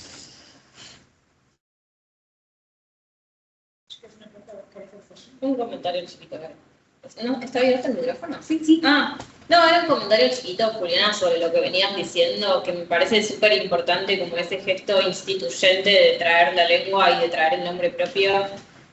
Por ahí preguntarte por la dimensión más metodológica sobre eso, sobre estar trabajando sin caer en esa traducción de, bueno, cómo hacemos entrar estos conceptos o esta lengua dentro de la lengua de Occidente, de la lengua mayor. Bueno, gracias por el comentario. Creo que estoy pensando mientras hablo. Sí, creo que hay algo, digamos, que hay siempre un riesgo. No, ya sé cómo ordenar esto. Creo que hay siempre un riesgo, digamos, un riesgo que tiene que ver, esto lo voy a sacar de una evaluación de un artículo que me hicieron, pero recién estoy empezando a escribir esto, pero fue una evaluación muy buena. Y creo que hay algo fundamental, bueno, esto también, ¿no? Guada, el evento que ustedes hicieron sobre la caída del cielo ha sido fundamental, ¿no? Con la gente de Brasil y las distintas presentaciones. Y hay algo que creo que es muy importante tener en cuenta, hablando de traducción, que tiene que ver con estar dispuestos a perder la elocuencia de la propia lengua para poder trazar, ¿no? Ahí una serie de alianzas afectivas, para decirlo con Krenak. Entonces, no tanto, digamos, hablando de una metodología de trabajo, que no sé si tengo algo sistemático, pero sí, digamos, pensar que siempre lo que se está jugando, también mi interés en pensar, obviamente, sobre la Sutupapé y sobre los Yanomami y sobre estas otras lenguas, tiene que ver con un desplazamiento político, pero también con un gesto de decir, bueno, ¿qué hay para aprender acá, ¿no? ¿Qué hay para aprender en esto que nunca nos fue enseñado, ¿no? En esto que siempre ha habitado en nuestros territorios y que siempre ha quedado como los animales errantes de Santiago, por fuera de eso que nosotros y nosotros tenemos que, digamos, que aprender en la escuela, ¿no? Por ejemplo, y lo que veo ahí en ese desplazamiento o ese corrimiento es que se abre la posibilidad de desaprender muchas de las cosas que nos han estructurado el pensamiento, y que además de eso, en ese conocimiento que nos es dado, porque bueno, lo dice David Copenagua, esto que está acá es para los blancos, ¿no? Hay un texto sobre esas cuestiones políticas, creo que de Paula Fleisner, ahora no recuerdo bien, pero bueno, hay que hacer algo también con eso que nos es dado, ¿no? Y hay que, de alguna manera, forzarnos a trazar esos puentes, esa suerte de alianzas afectivas, siempre sabiendo que hay un riesgo, ¿no? De que eso sea cooptado, que sea capturado, y de hecho, eso es lo que está pasando, ¿no? Y en el ámbito del arte contemporáneo, bueno, yo vengo de las artes, parte también de mi intervención está en pensar cómo es que se entiende en los circuitos de circulación del arte contemporáneo indígena, por ejemplo, la noción de utopía, y siempre la traducen llanamente como imagen, ¿no? Y toda esa densidad paradojal, como decía Guada, está completamente eliminada, ¿no? Entonces lo que hay es esta suerte de achatamiento, de vuelta, ¿no? Como esta suerte de bucle en el que vivimos, en donde, bueno, creo que está eso, ¿no? Y por otro lado, hay algo que es importante y que tiene que ver con la política, con el ámbito del derecho, por decirlo de algún modo, que esta circulación también posibilita, voy a decirlo rápidamente, pero también posibilita seguir existiendo, ¿no? Y entonces ahí hay un movimiento estratégico, ¿no? Y hay que ver cómo ubicarse, ¿no? Cómo orientarse. Hemos hablado mucho también de la cuestión de la orientación y del método, cómo orientarse en esa paradoja en donde hay veces es necesario circular de este modo, ¿no? Como nos orientamos en ese espacio en donde es necesario circular de este modo para entrar en el mundo del derecho, pero al mismo tiempo no dejarnos, digamos, comer por él. Estoy como hablando a través de Derrida, pero no sé. Gracias. Yo quisiera, es que me llamó la atención en la exposición también de Juliana, esto de la fuerza figural, ¿no?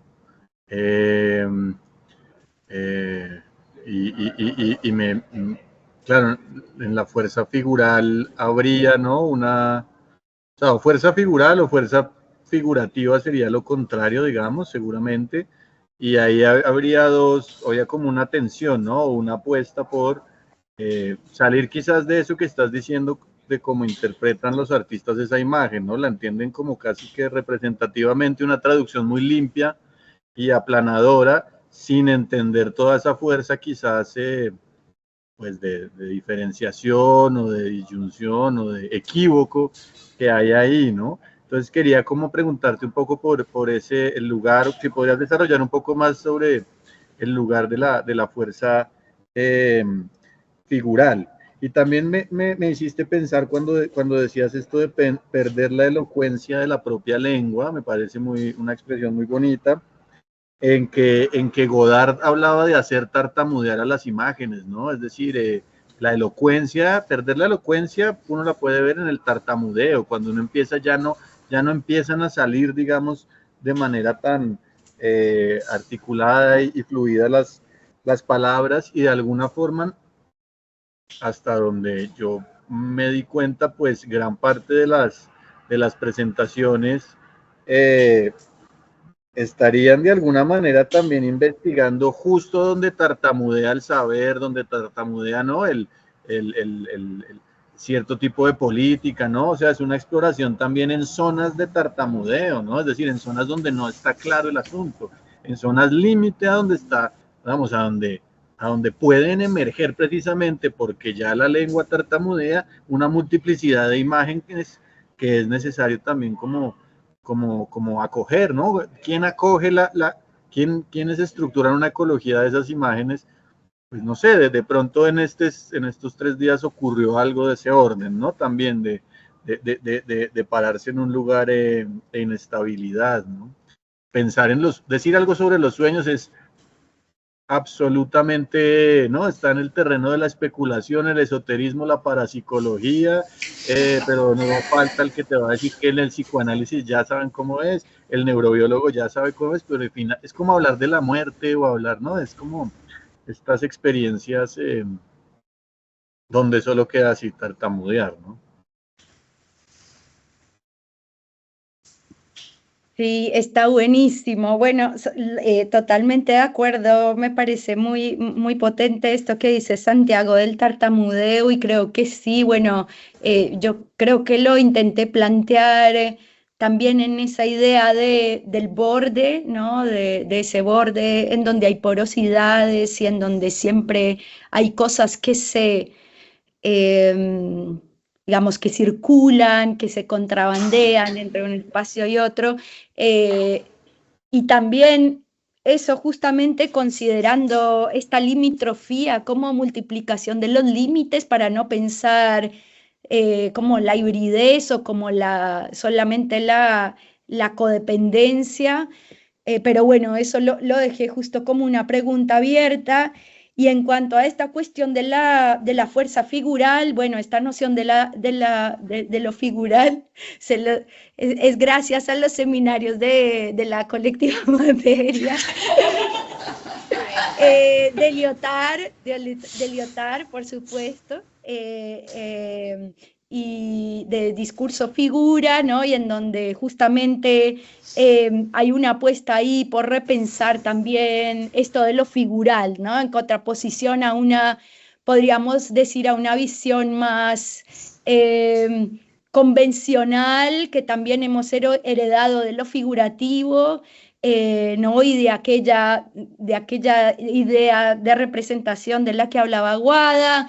Quizás una podría pensar en otras referencias, ¿no? En estas interferencias de Haraway, ¿no? Como otros conceptos, y también la fuerza como aquello que no puede ser apropiado por la idea, ¿no? Y que creo que hay como un elemento material muy importante en todo esto, ¿no? Porque también lo decía Guada en su comentario, cómo aparece ahí la cuestión entre lo material y lo espiritual, porque una de las cosas también más paradojales es justamente esto que ella subrayó las utopía son imágenes no visibles y al mismo tiempo materiales, ¿no? Entonces, creo que ahí también repensar esta economía del lenguaje, no sé, hay algo que se presenta como un desafío y totalmente no sé más qué decir. De acuerdo con todo lo que dijiste. Yo les quería, bueno, primero les hago este comentario, que es que a partir de escucharlos y de escuchar sobre todo todo lo que está elaborando Santi en torno al tema de la luz y la oscuridad, bueno, esto es una deformación profesional mía, me vuelve a mí el fantasma blanchotiano. No sé si alguna vez leyeron a Maurice Blanchot, pero él es un gran pensador de la oscuridad, un poco tratando de elaborar una alternativa, bueno, como esa preeminencia conceptual, teológica, diría yo, de la luz en la tradición occidental. Hay toda una elaboración ahí de la noche, pero justamente la gracia sería como pensar la noche no como la noche del día, es decir, no como lo negativo de la luz, sino como anterior, incluso en algún sentido, al día y a la luz, y como todo el tiempo desplazando el lugar originario que tiene la luz desde todo punto de vista para la tradición occidental. No incidentalmente, creo yo, él trabaja también muchísimo toda la cuestión del sueño y de los sueños y del espacio onírico, con lo cual eso también está bueno para pensar, porque es como que es todo el mismo armado de Santi, pero obviamente en otra clave y hace, bueno, ya casi 80 años, no sé, ¿no? Como en otro mundo, incluso quizás también, a la vez que no me parece delirante unir las dos reflexiones, porque justamente, bueno, casi en los últimos relatos que él escribe, como Blanchot, ¿no? Rememorando su momento,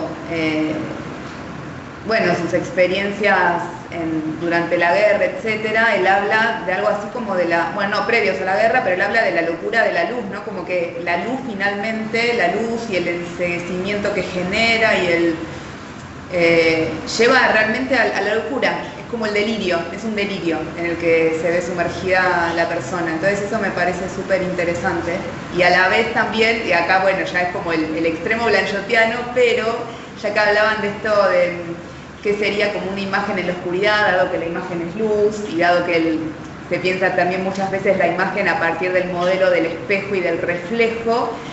Para Blanchot, que trabaja mucho la imagen, obviamente aplicada en la literatura, que es su objeto de trabajo, pero para él la imagen paradigmática, en algún sentido, es la imagen cadavérica, que es ese cuerpo que no refleja nada, porque todo aquello que podía reflejar no existe más, digamos, y entonces es el cadáver, el paradigma de la imagen que ya no depende de ninguna otra entidad, sino que tiene entidad propia, ¿no? Entonces quizás es un buen modelo para pensar esto que están tratando de pensar. Bueno, esto es como un excursus blanchotiano de otra época, pero quiero hacer ahora una pregunta, porque Santi te escuchaba y pensaba, bueno, en la mesa de la mañana estuvo Yvonne Volkart, que ella dirige un grupo de artistas también, de arte y de investigación.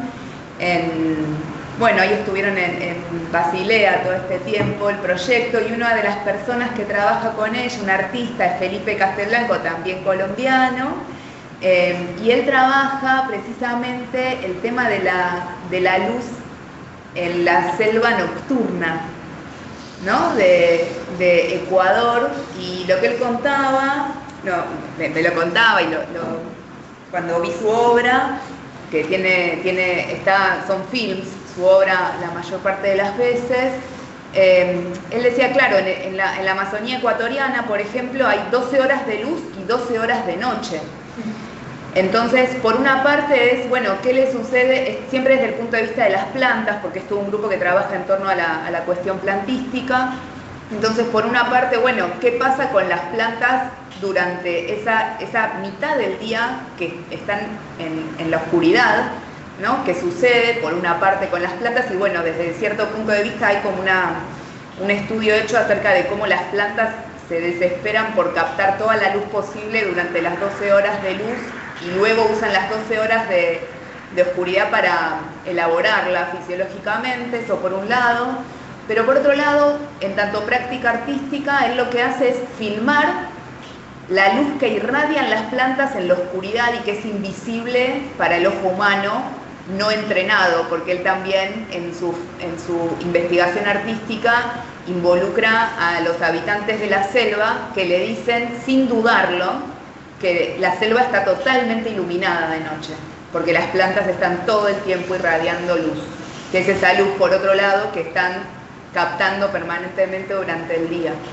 Entonces, pienso si quizás pensarlo no ya desde el paradigma animal, que es el que estamos como más tentados a pensarlo en tanto idiosincráticamente humanos, ¿no?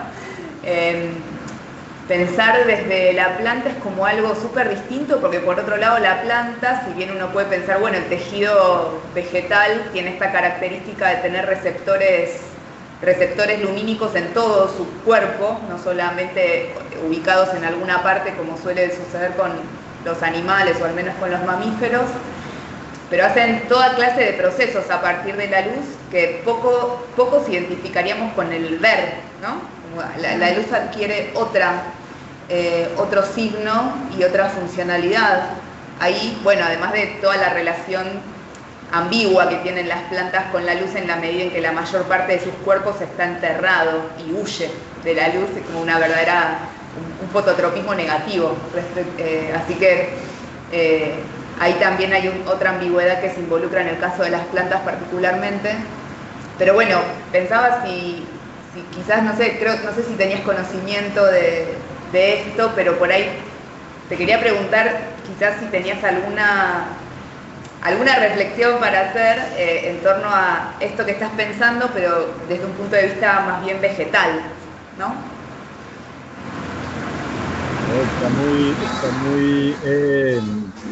Está muy bueno, tanto lo de Blanchot que sugieres, voy a buscarlo, por supuesto, y sí, sería muy interesante desplazarlo, digamos, con un cierto sostenimiento más allá de lo animal. Me haces pensar en que esa idea de que la luz, que dicen ellos, ¿no? La luz está brillando todo el tiempo, incluso cuando el sol se ha ocultado, implica también eso, como hacer elástica la noción de luz, ¿no? Es decir, que incluso en la oscuridad, o cómo ver esa luz, ¿no? Cómo saben ellos, ¿no? Que hay iluminación, ¿no? Por medio de qué disposición corporal acceden a esa luz, ¿no? Eso está muy bonito también porque ni la desestabiliza, ¿no? El reparto de oscuridad y luz. Ahora, con lo de las plantas, sí, me gusta mucho lo que sugieres. Pienso también en esa idea que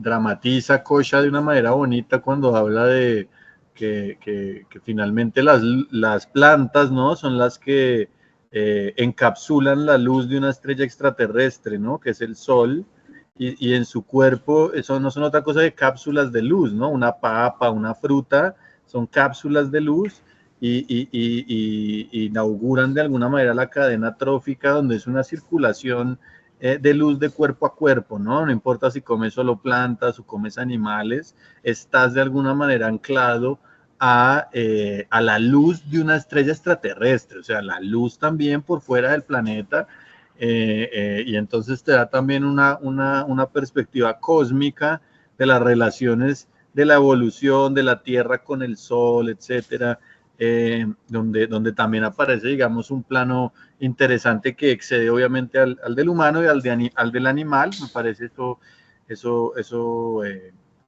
pues como central también. Me hiciste pensar en, sí, ¿no? Y uno también podría integrar esa bioluminiscencia de los hongos, ¿no? Y de las mismas bacterias, ¿no? O sea, finalmente, ¿qué significaría pensar en lo vivo, ¿no? En términos de luz, e incluso lo no vivo, y ya uno empieza a desplazarlo, pero es un proyecto, ¿no? Se abre un proyecto lindo de perseguir la luz, de alguna manera, en sus múltiples dispersiones, ¿no? Tú decías, ¿no? Que era algo teológico, ¿no? Sí, finalmente uno va persiguiendo una luz que no capta, pero empieza a verla por todas partes, y entusiasma de cierta forma. Está lindo. e intentar reconstituir o sacar de ahí también consecuencias políticas, éticas, etcétera, sería fantástico. Entonces, sí, la invitación me parece genial. Ya noté juiciosamente. Bueno, ya estamos recontrapasados de la hora. Bueno, igual no sé si alguien más quiere hacer alguna pregunta de las personas que están en la sala. Pero bueno, ya les robamos un montón de tiempo a Santi y a Juliana. Bueno, les agradecemos mucho porque además esta es la mesa de cierre de este coloquio, que la verdad que estamos muy agradecidas por la participación de todos. Y nos quedamos con un montón de cosas para pensar. Así que bueno, les agradecemos mucho y le damos cierre al coloquio con ustedes.